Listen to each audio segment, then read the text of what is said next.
This video is brought to you by the amazing libraries at Motion Array and Artlist, and yes, also a little love for Vizard, which made the post-production part of this whole creative experiment way less painful. Okay, let's try to recreate an Oscar-winning moment today, but Megan, which specific scene are we even tackling? We all know that iconic scene from Everything Everywhere All at Once, right? Look, I know I am extremely late to this specific party, but let's just say that doing it late is still way better than never doing it at all. Fun fact for you all, I actually tried to recreate one of the scenes from that movie when it first came out last year, and, well, you should probably just judge for yourself. That was me supposedly getting sucked into a bagel, so please let me know in the comments if I've actually gotten any better this time around. Stick around for the final reveal at the end of this video. For this whole shoot, I really wanted it to feel frantic, colorful, and a little bit chaotic, exactly like that multiverse jump energy we all love.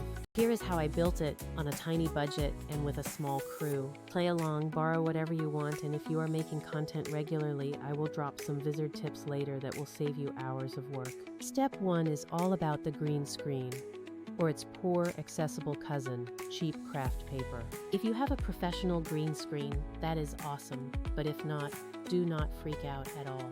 You can buy a cheap one online for like 10 bucks, or just use colored poster paper in those specific green or blue tones. Tape it up, iron the creases out, and make sure your background is as smooth as you can possibly get it. Tiny wrinkles will definitely pop in keying, but you can usually mask or clone them later if you really need to. If your background color is slightly off, you can still key it out with a little bit of cleanup in post-production.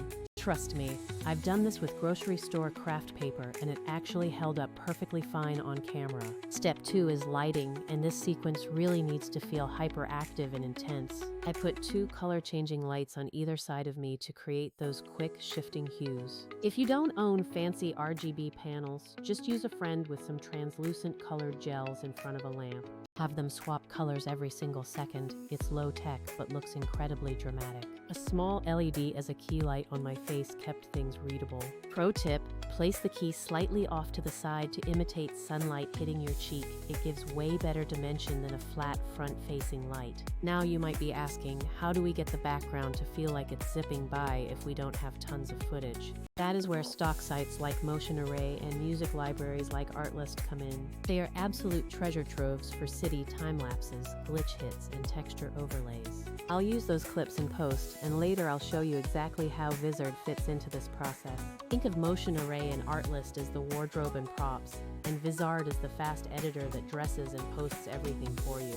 Step 3 is acting, and you would think fast-paced equals you moving fast, but actually, I acted really slowly, like a turtle. I did this so that I could speed things up in the edit. Doing the motion slowly helps keep limbs and expressions readable when you crank up the playback speed. So I exaggerated every little twitch and head turn, and then filmed several takes. This is the exact opposite of instinct because you usually want to move calmly, but it's a small trick that gives the final clip a jittery, surreal energy. Step 4 is all about wind and texture. The tiny details really do matter. My friend Delara was behind me holding a hairdryer to create that messy, blown-by-life hair moment. Shout out to anyone filming on a tight-ass budget. A phone flashlight, a cheap hairdryer, or even a handheld fan can add life to a shot. If you don't have a dedicated blower, stick your phone torch behind your shoulder and wave it for a rim light flare. It honestly helps sell motion way more than you would expect. We of course needed the limo and paparazzi part too. For the ending, my character tumbles into a car and is bombarded with flashes. We moved to an actual car for that bit. He used a warm key from the left to mimic sunlight, think like 2000K-ish warm sun. Then I put a couple of strobing phone flashes and a handheld speed light to simulate cameras going off.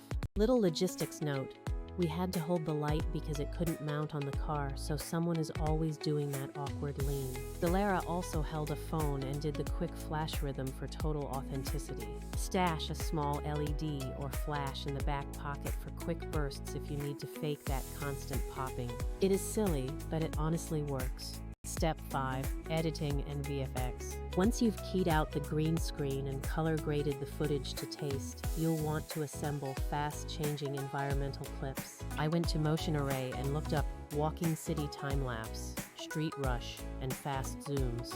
I grabbed a few city walks and time-lapses of New York, narrow Italian alleys and neon downtowns. Then, inside my editor, I cranked them up. I often sped certain shots to 400% to create that hyper-time feel. I added motion blur and a slight zoom blur for extra whiplash, and cut these clips very close so the backgrounds change every fraction of a second. That is the visual rhythm you hear in the soundtrack. For the sound and those big dramatic hits and risers, I searched Artlist for rewind, riser, and hit, and layered 2 or 3 elements together. I added a low rumble for undercurrent, a rising synth for tension, and a short metallic hit when the camera snaps. Together they give that dramatic, cinematic punctuation. Artlist has great high-quality audio, but it's not an editor. It won't trim your footage or find the viral bits for you. This is where Vizard became the real cheat code. Normally, I would manually scrub hours of footage, pick out the good 7 or 8 moments, edit them into vertical clips, format each one for different platforms, and then schedule posting. That is a full-time job. With Vizard, I uploaded my long-form multi-take footage and its AI automatically suggested the best micro moments. It found those tiny expressions, the perfect hair flip, and the mid-jump twist, and created ready-to-post short clips in vertical and square formats. It saved me maybe 70 to 80% of the usual edit time. But here's the crucial distinction. Motion Array gives you gorgeous backgrounds and Artlist gives you cinematic sound, while Vizard stitches your own footage into shareable bites. They actually complement each other perfectly. You can continue to license beautiful time lapses and hits from Motion Array and Artlist, and then let Vizard auto-edit your takes around those assets. It is a lot faster than doing everything by hand. Also, let's talk about scheduling and consistency. If you're trying to actually grow a channel or a presence, it's not enough to make one killer clip. You need a steady stream of content. Vizard's auto-schedule feature lets you set the frequency, say 3 clips a week, and it will automatically queue and post them to your socials. Motion Array and Artlist won't post for you, and most generic editors don't have a built-in calendar. Vizard's content calendar is where I can see what's going live, edit captions, adjust thumbnails, and shuffle posts around without opening 5 different apps. That is huge for creators juggling the actual making part and the chaos of management. Honestly, other fast clip tools feel either too shallow or too expensive for what they actually offer. Some solutions charge per export or require heavy manual tagging so the AI knows what's good, and that takes forever. Vizard's sweet spot is balancing automation with editable outputs. It gives you auto-generated clips and lets you tweak them before exporting. In real-world terms, Motion Array plus Artlist plus Vizard equals cinematic assets, great sound, and a fast publishing pipeline. Final polish. After Vizard or your editor spits out the clips, layer in those Artlist hits and drop in the Motion Array city blurs. Add a little color grade to match all the plates, and throw in a final hit for the bagel snap. Export in vertical format for Reels and TikTok, Square for Instagram, and Landscape for YouTube. Then use Vizard's calendar to space the clips out so you're not dumping everything at once. And without further ado, here is the final sequence.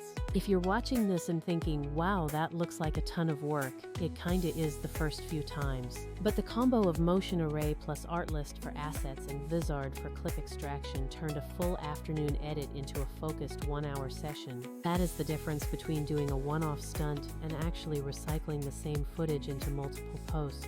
Closing thoughts.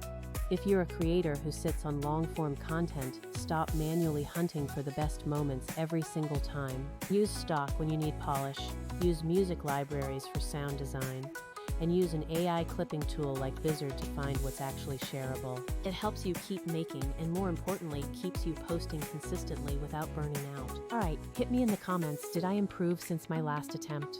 Did you like the car paparazzi bit? If you want a deep dive on exactly how I set up Vizard's auto-edit rules for this, tell me and I'll make a follow-up. See you in the next one, and if you recreate this scene, tag me so I can laugh at your hairdryer setups.